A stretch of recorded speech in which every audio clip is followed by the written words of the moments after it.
नमस्ते, आदाब अर्ज़ है नीसम्बूला। Welcome to another episode of Aaina. मैं वीना भटनागर आपके साथ हो गई हूँ। आपको मेरा बहुत बहुत प्यार।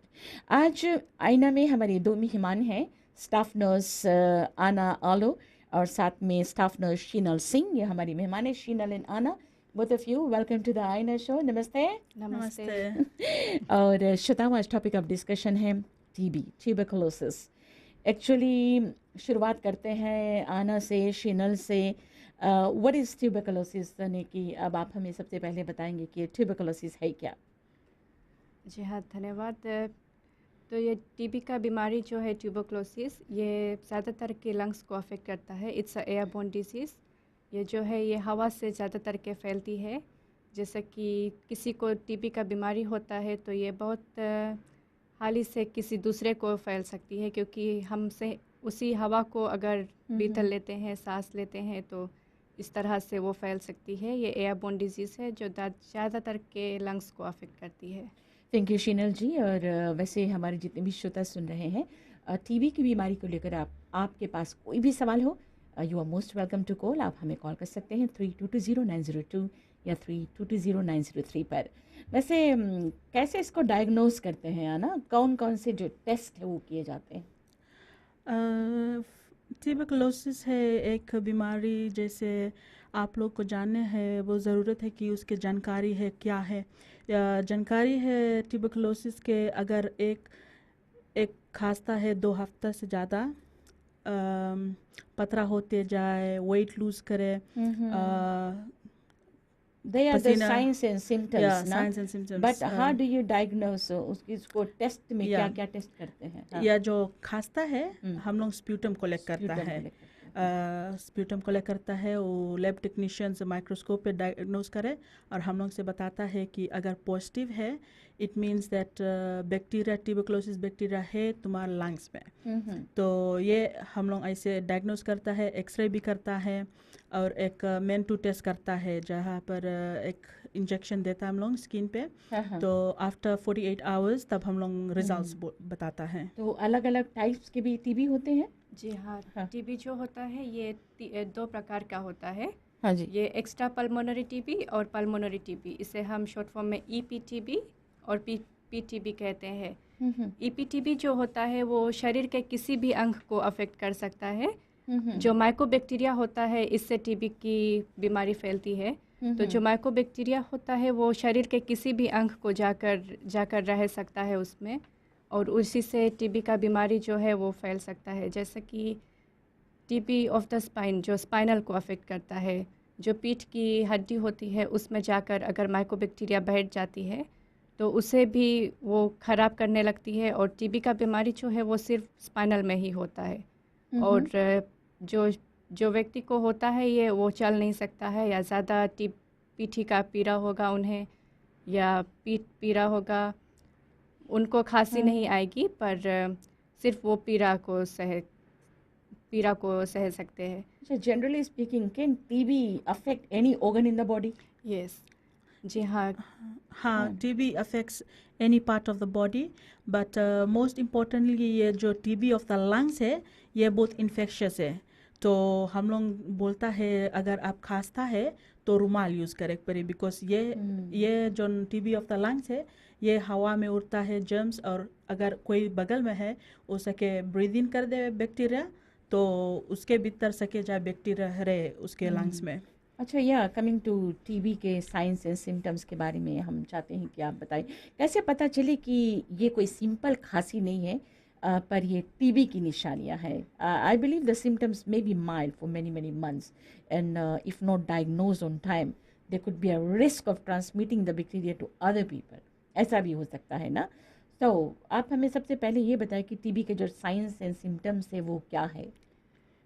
जी हाँ, जो टीबी का साइंस एंड सिम्टम्स है, बहुत ही ज़्यादातर के हम देखते हैं कि टीबी के जो पेशेंट है उनको खांसी आएगी, 2 सप्ते से ज़्यादा उनको खांसी आएगी। और कैसे हम डिफ्रेंशिएट कर सकते हैं कि ये टीबी का बीमारी है या सिर्फ नॉर्मल बुखार का या फीवर वायरल है। तो टीबी का जो खांसी होता है, इससे बहुत ही कम व्यक्ति को वो खून, जब वो खांसते हैं तो उसमें खून भी निकलता है। उनका जो म्यूकस होता है उसमें ब्लड स्टेन होगा। और वो ज़्यादातर के प्रोडक्टिव कफ होगा। हर टाइम जब वो खांसेंगे हाँ। तो उनका म्यूकस निकलेगा, it will be a productive cough. आम भाषा में मतलब जब आप खांसते हैं तो उसके साथ कफ निकलेगा जी हाँ, कफ और निकलेगा, हो सकता है ब्लड भी निकले। ब्लड भी निकले। अगर ब्लड निकले तो ये इसका मतलब है कि टीबी बहुत ही ज़्यादा है, मतलब अच्छा। अर्ली डिटेक्शन उसका नहीं हुआ है। और क्या क्या साइन, अर्ली और signs signs and symptoms? Shortness of breath, जैसा कि सांस लेने में तकलीफ होगी, और ज़्यादा से उनका वज़न जो है कुछ घटने लगता है Rapidly? रैपिडली, वेट लॉस होता है उनका, और sudden weight loss. Night sweats, जैसे रात को सोते हैं पर गर्म भी नहीं है, बट उनको पसीना निकलेगा, एयरकॉन में भी होंगे तभी भी उनको शरीर में से जो है पसीना निकलेगी, शॉर्टनेस ऑफ ब्रेथ होगा। तो ये खांसी है, ये बहुत ज़्यादा आएगी जी इस हाँ, केस में? खांसी ज़्यादातर के देखते हैं तो खांसी अर्ली मॉर्निंग या रात को ज़्यादातर के आती है, दिन में उतना नहीं रहता है, अच्छा। पर सुबह और रात को जो होता है ये कुछ ज़्यादा ही होता है। तो सुबह और रात को खांसी ज़्यादा आएगी, और रात्रि को या फिर दिन में भी दिन पसीने में भी पसीने, छूट रात को सकते भी। हैं, पसीने छूट सकते हैं। And then rapid weight loss, weight reduction, मतलब कि अचानक से आपको लगेगा कि आपका वेट बहुत जी कम हो हाँ, रहा है।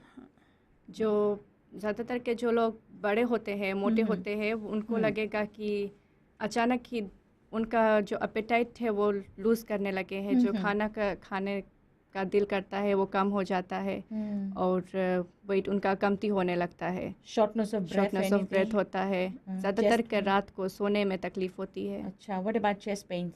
चेस्ट पेन भी होता है उन्हें। अच्छा, मैंने सुना है कि swelling in the neck, arm pain, groin इन इत्यादि एरियाज में जी हाँ, ये ज़्यादातर हाँ, के बच्चों में देखा जाता बच्चों है। में देखा जाता है। यस, टेल मी अबाउट अब दैट। ये जो है एक्स्ट्रा पल्मोनरी टीबी होता है, हाँ। उनके बच्चों में ज़्यादातर के देखा जाता है, उनके जो हाथ के नीचे होता है या गले में होता है, हाँ। तो उनका जो नस है वो फूलने लगता है, इससे हम लिम्फ नोड स्वेलिंग कहते हैं। लोग ऐसा तो नहीं सोचे कि मम्स निकला है? ना जी, मम्स जब निकलता है तो ये छोटे बच्चों में ज़्यादातर के होते हैं, छोटा छोटा गला में जो है वो फूलने लगता है। अच्छा। तो जब हम छू कर देखते हैं तो वो कुछ ज़्यादा मात्रा में होता है, जो नॉर्मल होता है वो नहीं। लगेगा कि ऐसे ढेर सारे छोटे छोटे जी हाँ, नोट्स फूले हुए नोट्स हैं। फूले लगा, ओह, इस और तरह हाथों से। के नीचे भी।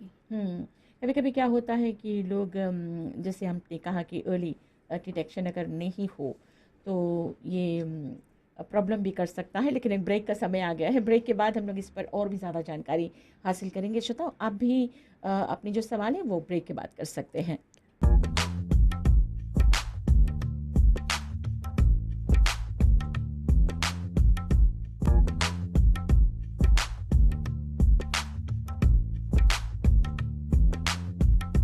वेलकम बैक टू आना श्रोताओ। आज हमारी दो मेहमान हैं, स्टाफ नर्स शीनल सिंह और आना आलो, जो बहुत अच्छा हिंदी बोलती है। आना, thank you, congratulations.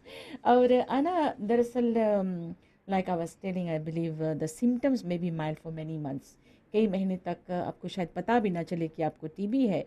And if not diagnosed on time, समय पर अगर डायग्नोज नहीं किया गया तो there could be a risk of transmitting the bacteria to other people.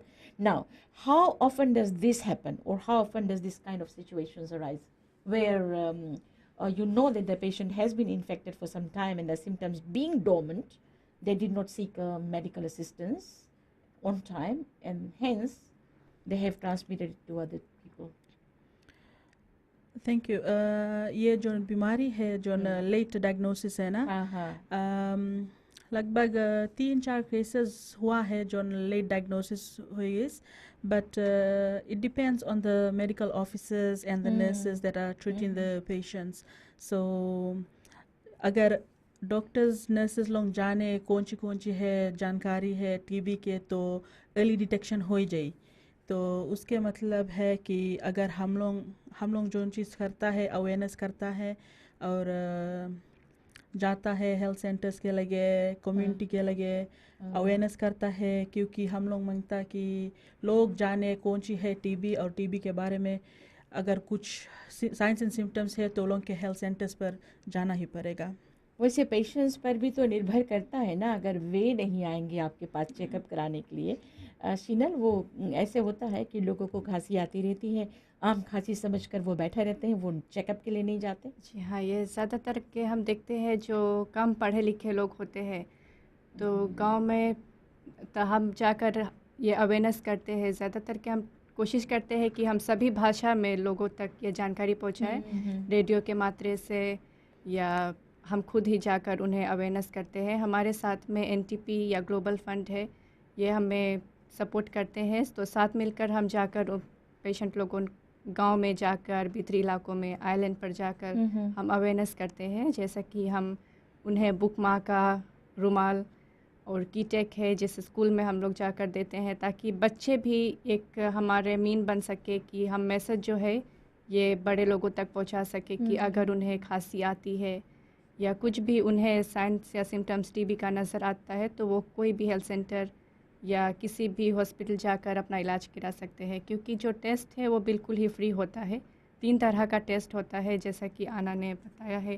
Skin test, मेंटो test जो होता है, एक्सरे और स्प्यूटम टेस्ट होता है। तो ये हम बिल्कुल ही फ्री पहुंचाते हैं। अगर पेशेंट खुद नहीं आ सकता है तो हम उन्हें बोतल ले जाकर घर पर देते हैं।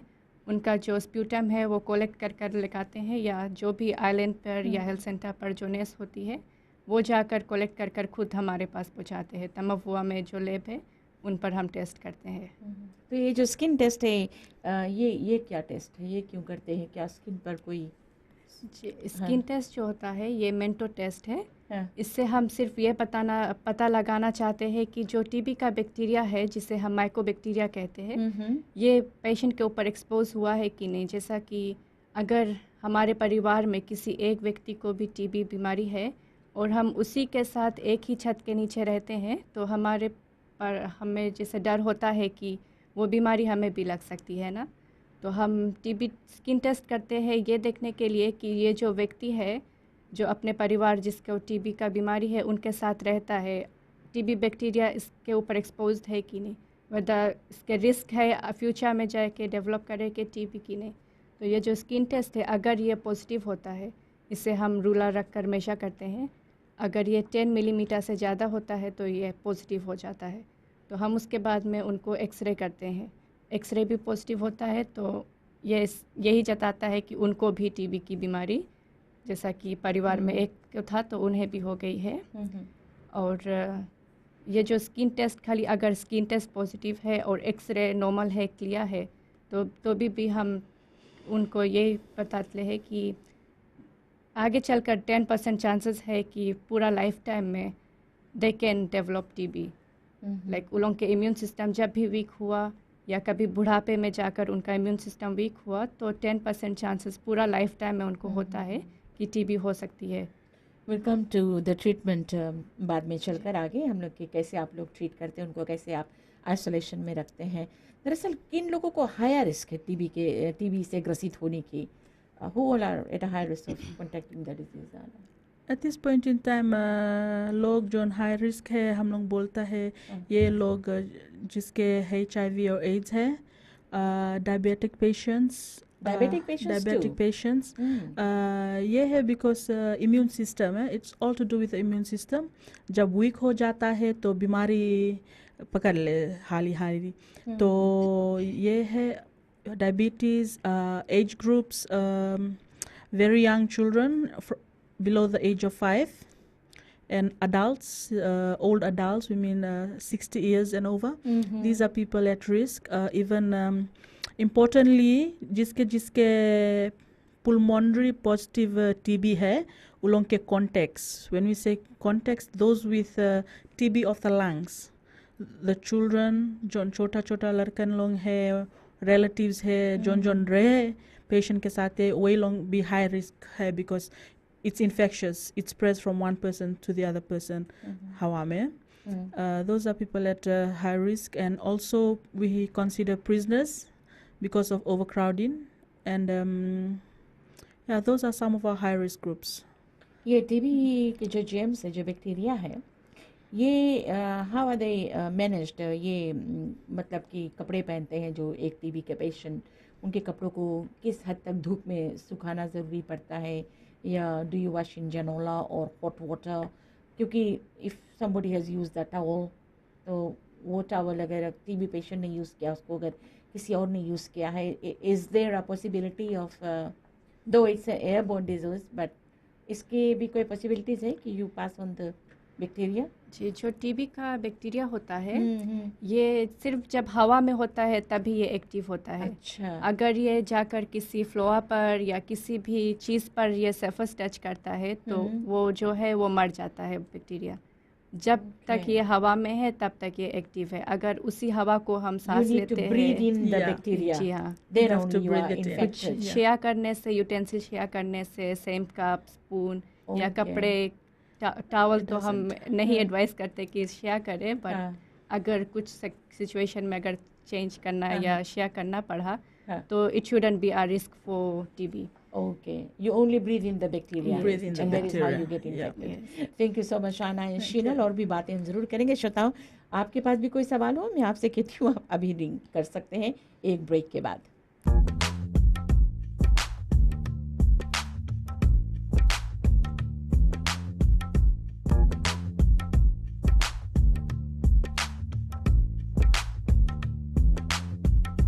आईना में आज तमवुआ टूबी हॉस्पिटल की आना और शीनल हमारे साथ हैं। श्रोताओं, आज हम बातें करें ट्यूबरकुलोसिस पर।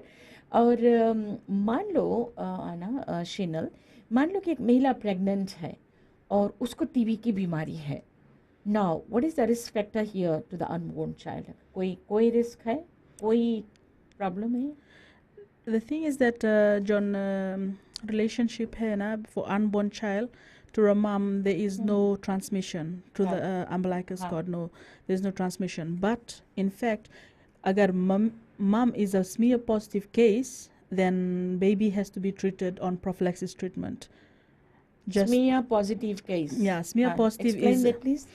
for a smear positive case है या John TB of the lungs जो हम लोग कहते हैं। Right. So when we say smear positive case, ये मानता है कि बैक्टीरिया लंग्स में है Okay. मादा के, तो ज़रूरत है कि बेबी के ट्रीटमेंट मिले। So after baby is born, baby has to be treated with prophylaxis treatment. शीनल, आप कुछ जी, कहेंगे? जो स्मिया पॉजिटिव हम कहते हैं, इसका मतलब है जो स्प्यूटम टेस्ट हम करते हैं, हाँ। उसे हम जब हम माइक्रोस्कोप के नीचे देखते हैं तो उसे हम 3 भाग में डिवाइड करते हैं। जो पॉजिटिव +1 होता है, +2 या +3, और फिर जो नेगेटिव होता है उन्हें हम इस कैटेगरी वाइज में करते हैं कि जो ज़्यादा टीबी है, थोड़ा कम है, या बहुत ज़्यादा है, बहुत ख़राब है, या जिसे नहीं है, नेगेटिव है बट टीबी सिर्फ अभी शुरू हुई है, तो इसे हम स्मिया पॉजिटिव कहते हैं। जो स्प्यूटम टेस्ट है वो पॉजिटिव होता है। Smear positive is just sputum test जब पॉजिटिव होता है तो। अच्छा जी, वैसे ट्यूबरकुलोसिस इज क्यूरेबल और प्रिवेंटेबल भी है ना, लेकिन कितना वक्त लगता है इसको टोटली हीवा करने में? But before that another question, PG में आंकड़े जो आपके पास कितना है, भी कितने केसेस होंगे ट्यूबरकुलोसिस के हमारे यहाँ पर देश में भी फिलहाल?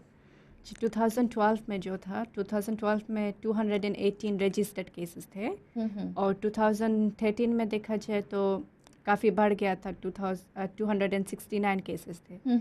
और अभी देखें तो ये 3 महीने हुए हैं इस नए साल की, और इसमें हमारे पास 19 रजिस्टर्ड केसेस है। तो ये आंकड़े बढ़ रहे हैं। जी हाँ, और ये चिंता की बात है?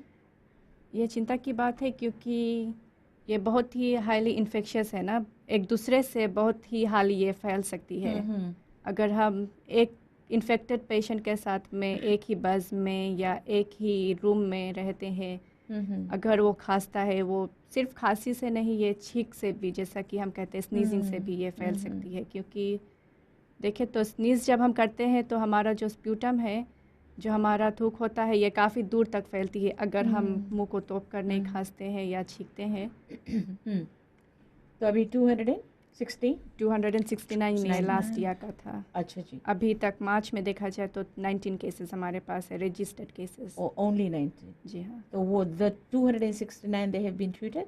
दे हैव बीन ट्रीटेड। लेकिन ये जो ट्रीटमेंट है, जैसे मैंने पहले पूछा था कि कितना वक्त लगता है? ये ट्रीटमेंट 6 महीना के होता है। अगर आप शुरू करता है तो 2 महीना आपको अस्पताल में रुके पड़ी, और 4 महीना आउट इन द कम्युनिटी है, घर पर ख़त्म करना होगा। ये 6 महीना के ट्रीटमेंट जोन है, जोन डॉक्टर लोग बताई तुम्हें स्टॉप करे है ट्रीटमेंट तो स्टॉप करना है।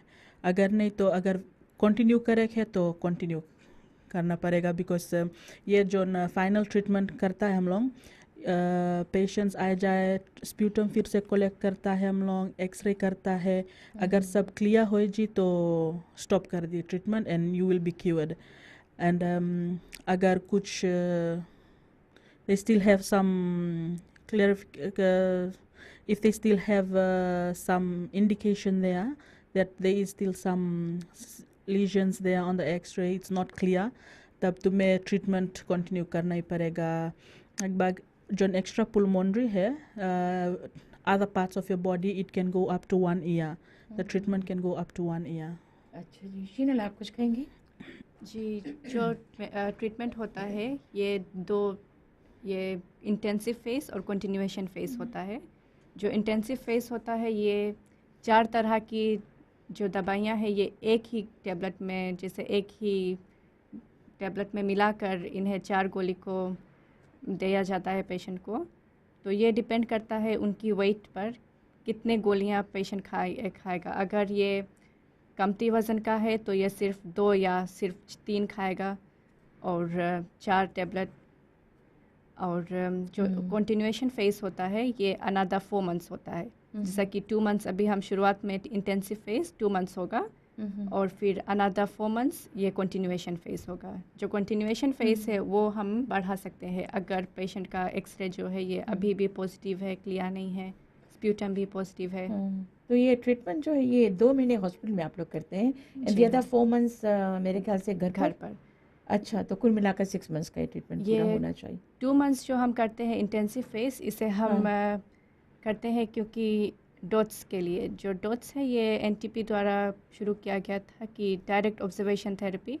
जो ट्रीटमेंट होगा वो हम पेशेंट को देंगे, जिससे कि हम टेबलेट को देते हैं पेशेंट को और हम वहीं खड़ा होकर देखेंगे कि पेशेंट वो टेबलेट खाता है, वो लीलता है टेबलेट की नहीं. क्योंकि कुछ पेशेंट ऐसे होते हैं कि उन्हें गोली खाना पसंद नहीं होता है ना, और वो निकाल देते हैं, मुंह में छिपा लेते हैं या फिर बीग देते हैं, ये खाते नहीं हैं. तो हम 2 मंथ्स उन्हें रख कर उन्हें ये बताते हैं कि मेडिकेशन कॉम्प्लायंस क्या होता है, क्या ज़रूरत होती है उन्हें मेडिकेशन लेने की. तो हम उन्हें देखते हैं कि वो मेडिकेशन पूरा टेबलेट अपन खाता है कि नहीं.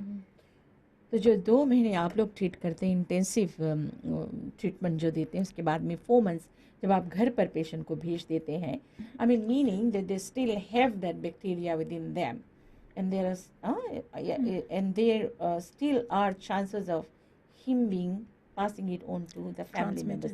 तो ये इस पर कुछ बताइए, जानकारी दीजिएगा. जी, या पेशेंट को हम घर भेजते हैं जब है 2 महीने तक.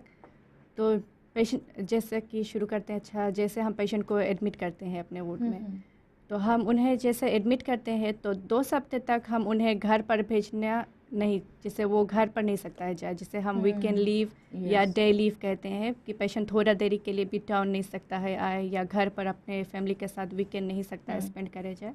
तो 2 वीक्स तक हम एकदम स्ट्रिक्ट रहता है कि कंप्लीट आइसोलेशन नहीं, जैसे हम उन्हें बंद कमरे में नहीं धरते हैं, पर हम ये उनका मूवमेंट जैसे हम मॉनिटर करते हैं कि वो बहुत बाहर भीतर नहीं जाए. जो नेगेटिव पेशेंट्स है उनके पास नहीं जाए. जिनको टीबी का बीमारी जैसे स्पाइन में है या एक्स्ट्रा पल्मोनरी जिससे हम कहते हैं, उनके साथ ज़्यादातर मेल मिलाप ना रखे. ठीक है शीनल, ऐसा करते हैं कि ब्रेक लेते हैं, इसके बाद में this is getting very interesting. तो श्रोताओं, एक ब्रेक के बाद हम और भी बातें करेंगे शीनल और आना से.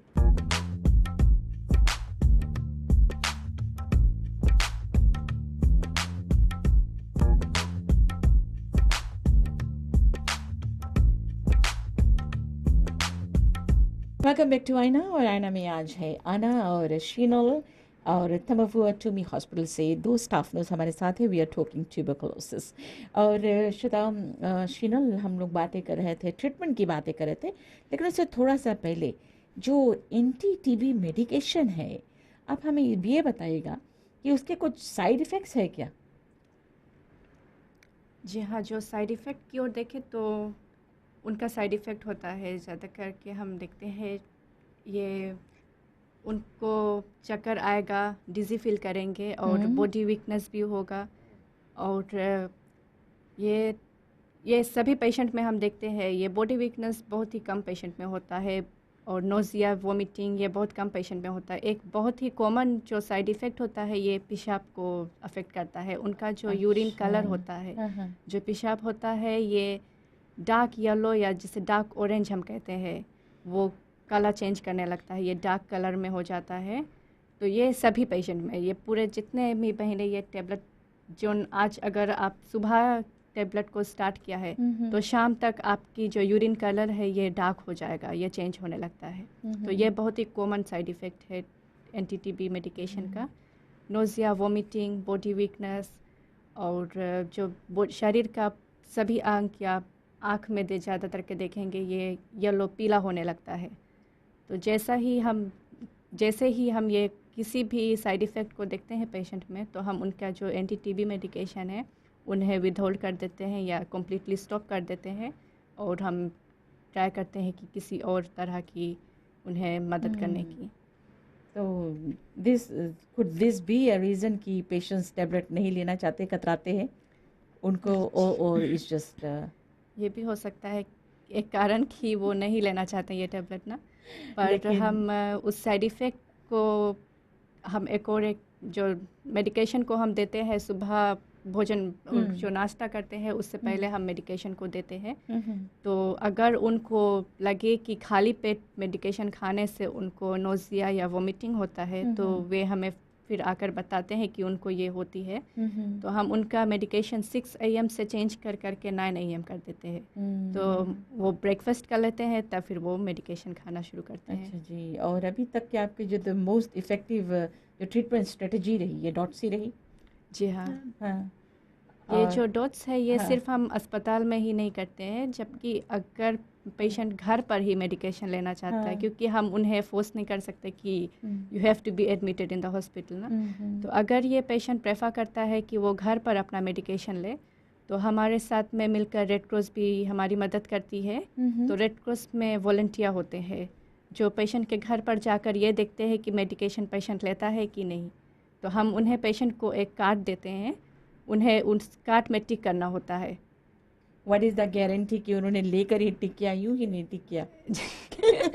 ये एक अच्छा क्वेश्चन है। तो हम इसीलिए रेड क्रॉस वॉलंटियर को भेजते हैं कि वो खुद ही मेडिकेशन देगा पेशेंट को और वो ही टिक करेगा डेली बेसिस। जी हाँ, डेली बेसिस। या तो इतना पेशेंट से इज मैनेजेबल ना कि आप लोग एक रेड क्रॉस, अगर रेड क्रॉस वॉलंटियर उस जगह पर नहीं जा सकता है तो हम घर के एक व्यक्ति को, जैसा अगर पति को टीबी है अच्छा, तो हम उनकी पत्नी को लेकर आते हैं, उनको हम एजुकेट करते हैं, उनको बताते हैं कि क्या क्या डर है अगर वो मेडिकेशन नहीं लेगा तो कैसे वो मेडिकेशन रेसिस्टेंट हो जाएगा या कंप्लाइंट नहीं रही तो कौन सी उन लोग के होई ना। एंड देन they ensure कि पेशेंट ले है medication, so she has to give and tick. so she becomes a supervisor ना। Yes. अच्छा जी। वैसे अगर कोई patient full course of TB medication को कंप्लीट नहीं करता है तो क्या हो? अगर फुल ट्रीटमेंट कंप्लीट नहीं करे तो आगे पर जाए तो वो लोग बीमार फिर पड़ेगा, तो फिर वो लोग लौट के आए अस्पताल तो फिर वो लोग के ट्रीटमेंट फिर शुरू करे पड़ी। अगर ट्रीटमेंट शुरू करे पड़ी, अगर तुम्हारा जो कफ है, स्प्यूटम जो निकलता है, अगर पॉजिटिव है फिर से तो तुम्हें 2 महीना के सुई लगी। For 2 complete months you'll be receiving streptomycin, that is for relapse cases like zone के ट्रीटमेंट ख़त्म नहीं बेस है और लोग के फिर से बीमारी हो तब लोग के फिर ट्रीट करे पड़े कंटिन्यूअस। तो सही असर्स फ्रॉम ये इंजेक्शंस आपको सही समय पर जो मेडिकेशन इत्यादि वो लेना इन फुल एवरीथिंग ना। हाँ, तो बैक टू द ट्रीटमेंट, आप बता रही थी कि हम 2 महीने तक आप हॉस्पिटल में एक्चुअली उनको रखते हैं, और हॉस्पिटल में जब when you keep the infected patients in the hospital तो कैसे उनको कैसे रखते हैं? Because they would be like कुछ पेशेंट्स ऐसे होंगे जो ज़्यादा इन्फेक्टेड होंगे, कुछ होंगे जो थोड़ा अर्ली स्टेजेस में होंगे, कुछ थोड़े एडवांस स्टेजेस में होंगे। So you keep the patients in isolation there और टुगेदर? कितने लोगों को एक साथ रखते हैं? How do you do that? अस्पताल में एक क्यूबिकल में 4 खटिया है, तो it depends on the intensity of your infection. So we separate the patients like positive cases together. It depends. If it's very intense with a 3+, we keep them separately from those non-infectious. So ये zone हम लोग तरीका रखा है तमावुआ में सब patient संगे रखे अच्छा नहीं होता है तो तब तो डिफरेंट कैटेगरीज डिफरेंट क्यूबिकल्स में रखता है हम लोग. So during their stay at the hospital, I mean visitations are allowed with the family members or कैसे आप इसको कैसे प्रबंध करते हैं? Visitation is allowed. लोग आते हैं but we prefer them to visit if they are very intense infectious patients. We advise them to use masks or handkerchiefs while they are coughing. And we do not allow children under the age of 14 to enter the premises. They can come and stay outside but not in the ward with the patients. अच्छा जी. और जो आते हैं उनको क्या precautionary measures लेना है? If suppose I've come to visit somebody at the hospital and the patient is highly infected, तो हमें क्या precautions लेना है? हम मास्क प्रमोट करते हैं. तो जो फेस मास्क होता है हम पेशेंट या रिलेटिव आते हैं तो हम उनको बतलाते हैं कि वो चाहे तो मास्क यूज़ कर सकते हैं. पर ज़्यादातर कि ये देखा जाता है कि एक patient he doesn't feel good comfortable कि हम मास्क पहने ना, लाइक शर्म भी लगता है उनको या वो खराब फील करते हैं कि सब पेशेंट नहीं पहने तो मैं क्यों पहनूं. तो हम फेस मास्क को भी प्रमोट करते हैं पर ज़्यादातर के हम बतलाते हैं उनको कि आप मोटा टॉवल रखें जैसा फेस टॉवल होता है. तो आप खांसते समय या आप जब भी अपने मुंह को खोले बात करने के लिए नहीं पर जब भी छींके या जब भी खांसे तो हम उन्हें बतलाते हैं कि वो ट्राई करें कि जो खांसी है वो मुंह तोप कर खांसे और कसा से खांसे कि जो स्प्यूटम है वो बाहर स्प्रेड नहीं हो सके. तो ये नॉर्मल बात करने से ये नहीं नॉर्मल बात करने से नहीं पर अगर वो छींकता है the sputum has to come out. अच्छा जी. और भी बातें करनी है मुझे आपसे बिकॉज द पेशेंट को डिस्चार्ज करने से पहले उसके बाद में आप लोग क्या करते हैं, फॉलोअप्स कैसे करते हैं और कुछ प्रिवेंटिव मेजर्स क्या लिया जा सकता है. तो there are lots to talk in the last segment. एक ब्रेक लेते हैं आईना में.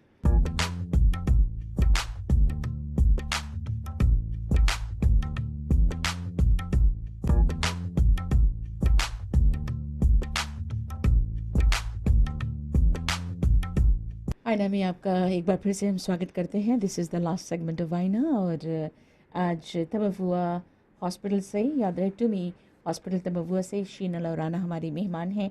और शीनल हम बातें कर रहे थे कि जब पेशेंट्स को आप लोग विजिटेशंस के लिए अगर उनको मिलना होता है तो 1-to-1 आप ही मिलाते हैं, अलग लेकर जाकर पेशेंट्स को मिलने का मौका देते हैं, है ना? हाँ, या सबके साथ ही मिलने को मौका देते हैं? It's the choice of the patients and plus the relatives. The thing is that हम लोग education देता है relatives के भी तो उन लोगों के बहुत ज़रूरत है जाने की बीमारी कैसे फैले और risks कौन सी है और it's up to the patients that how they want to meet the और फिर आप लोग जब follow-ups करते हैं monitoring system in place वही है कि आप लोग Red Cross की मदद से उनके घर पर जाकर जो और are there any other monitoring system in place? जी हम सिर्फ रेड क्रॉस पर नहीं डिपेंड करते हैं क्योंकि हम जो पेशेंट है जब पहला दिन वो हमारे पास आता है तो हम उन्हें ट्रीटमेंट पर जैसे ही स्टार्ट करते हैं तो हम उनसे पूछते हैं कि उनके करीबी में कौन सा हेल्थ सेंटर है या कौन सा नर्सिंग स्टेशन है जहाँ से जाकर वो मेडिकेशन रिफ़िल करेंगे. अच्छा जी, क्योंकि तमवुआ टूमी जो है ये बहुत दूर पड़ जाता है तो हर एक पेशेंट यहाँ पर आकर टेबलेट को अपन रिफ़िल करे ये तो मुमकिन नहीं होता है क्योंकि जो मेडिकेशन होता है ये तो 4 महीने तक और वो लेंगे ना.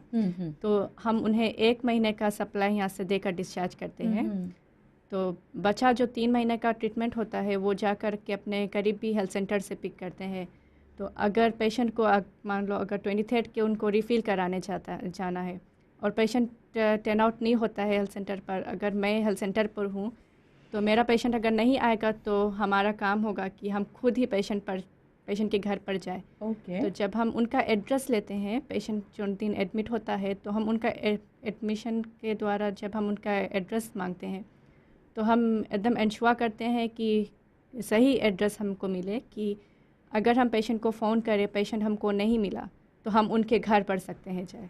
और हम पुलिस के द्वारा भी मदद लेते हैं। अगर पेशेंट अपना मेडिकेशन नहीं लेता है या डिफ़ॉल्ट करता है, अपना क्लिनिक मेडिकेशन नहीं पिक करने आता है या वो अपना फाइनल रिव्यू नहीं आता है करने, तो हम पुलिस द्वारा भी मदद लेते हैं। पुलिस के साथ भी जाकर हम उनको लेकर आते हैं फाइनल रिव्यू के लिए। अच्छा, तो इतनी कड़ी निगरानी आप लोग रखते हैं, the monitoring system in place is really जी स्ट्रॉन्ग। हाँ, क्योंकि ये हाँ। जो टीबी का ट्रीटमेंट है, अगर ये पूरी तरह से कंप्लीट नहीं हुआ तो एक रिस्क हो जाता है कि पेशेंट आज 2 महीना टेबलेट खाया, स्टॉप कर दिस, 1 मंथ कम्प्लीटली नहीं ली tablet, and then another month जब दिल करा, चला आज हम टेबलेट खा ली, वो टेबलेट खा लिया और फिर 2 रोज नहीं दिल करा।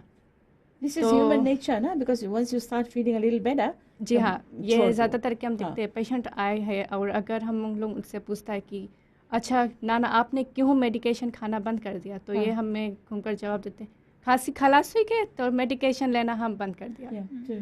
तो जो बॉडी का सिस्टम होता है वो रेसिस्टेंट हो जाता है ना, जो इम्यून सिस्टम होता है वो उस मेडिकेशन पर नहीं काम करेगा, तो इसे हम मल्टी ड्रग रेसिस्टेंट कहते हैं।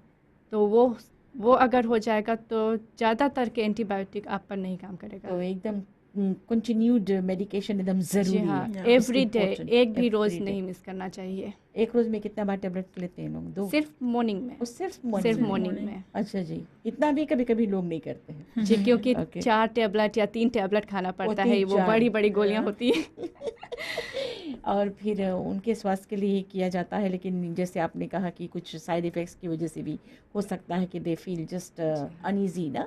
अच्छा, वैसे तो कहा गया है कि TB is curable and preventable, but what if not treated early on time, can it result in death? कितना खतरनाक है ये बताइए। हाँ, अगर टीबी डिटेक्टेड नहीं हुआ तो it can result in death. We have had TB deaths and just because of late detections, and therefore हम लोग मांगता और अवेयरनेस करें, क्योंकि लोग जाने टीबी के जानकारी क्या है और कहाँ कहाँ पर जाए परी असिस्टेंस लेके है। अच्छा जी, वैसे ये जो बीमारी है इसे कैसे बचा जा सकता है, इसे फैलने से कैसे रोका जा सकता है? इस पर आप कुछ रोशनी डालेंगे? What are the preventive measures one can take? Simple message, रुमाल यूज़ करे परी जब खांसता है या आप चीखता है तो रुमाल यूज़ करे परी, हाथ धोना पड़ेगा, अवॉइड ओवर क्राउडिंग, जहाँ जहाँ ढेर जन रहे रूम सब बंद है उसके मांगो डोर्स विंडोज़ खोलना पड़ेगा, sun out your beddings, all simple messages just for prevention of TB. वैसे आप लोग जो अभी you are talking to the public now, और पब्लिक को सपोर्ट के लिए कुछ कहना चाहेंगे? Who will support the TB patients and how can we support the patients? हम कैसे उनको सपोर्ट कर सकते हैं? हम पेशेंट्स लोग के सपोर्ट कर सके, because what we need to do is support the patient in helping the patient to finish the medication at the given time. अगर तुम्हारे घर में कोई पेशेंट है तो तुम इंश्योर करना कि वो गोली टाइम पे खाए, ख़त्म करे सब गोली, और पूरा 6 महीना की गोली ख़त्म कर ले और रोज़ रोज़ भी गोली मांगे खाए। आफ्टर 6 months आप लोग फिर पेशेंट को बुलाकर चेकअप करते हैं? हाँ, That is cleared after of 6 months for final review उलों के फिर अस्पताल आए पड़ी, तो only medical officers can say that you are cleared of TB and तुम्हें ट्रीटमेंट स्टॉप करे पड़ी। एक पेशेंट कितने लोगों को इन्फेक्ट कर सकता है वन टाइम? और शिनल, अगर एक पेशेंट को है, अगर मुझे टीबी है और मैं एक ही छत के नीचे 5 या 6 लोगों के साथ भी रहती हूँ और हर रोज़ मैं उनके साथ उठती बैठती हूँ, खांसती हूँ, वही उसी घर में मैं चीखती हूँ, और विंडो उतना नहीं है, पूरा वेंटिलेशन है उस घर में, और साथ ही मैं सोती हूँ, साथ ही मैं ब्रश करती हूँ सुबह, और जो चांसेस है वो बहुत ज़्यादा होता है, तो मैं पूरे की पूरे 6 फैमिली को अपना इन्फेक्ट कर सकती हूँ। अगर मुझे टीबी है मान लो, तो मैं पूरे के पूरे परिवार को भी इन्फेक्ट कर सकती हूँ, आस पड़ोस के लोगों को भी इन्फेक्ट कर सकती हूँ अगर मैं प्रिकॉशंस नहीं लिया तो। और साइंस और सिम्टम्स, जबकि ऐसा भी है कि जैसे पहले कहा जी कि हाँ। कई महीनों तक डिटेक्ट नहीं कर पाते हैं, तो इन दैट केस क्या हो सकता है? वैसे देखें तो जो साइंस एंड सिम्टम्स है ये इम्यूनो कॉम्प्रोमाइज पेशेंट में देखा जाए, जो HIV और एड्स पेशेंट होता है उनमें, और टीबी का जो साइंस एंड सिम्टम्स होता है ये थोड़ा ज़्यादा ही एक ही Similar. तरह सिमिलर होता है। हाँ, तो काफ़ी टाइम पीपल लोगों ने सोचा है कि अगर मैं अस्पताल गई तो कहीं मुझे HIV या एड्स नहीं बता दे। तो उनका एक डर होता है, उन खुद ही में उनका एक डर होता है कि टीबी हो, पता नहीं टीबी है कि एड्स है या HIV है, कौन सी है हमें।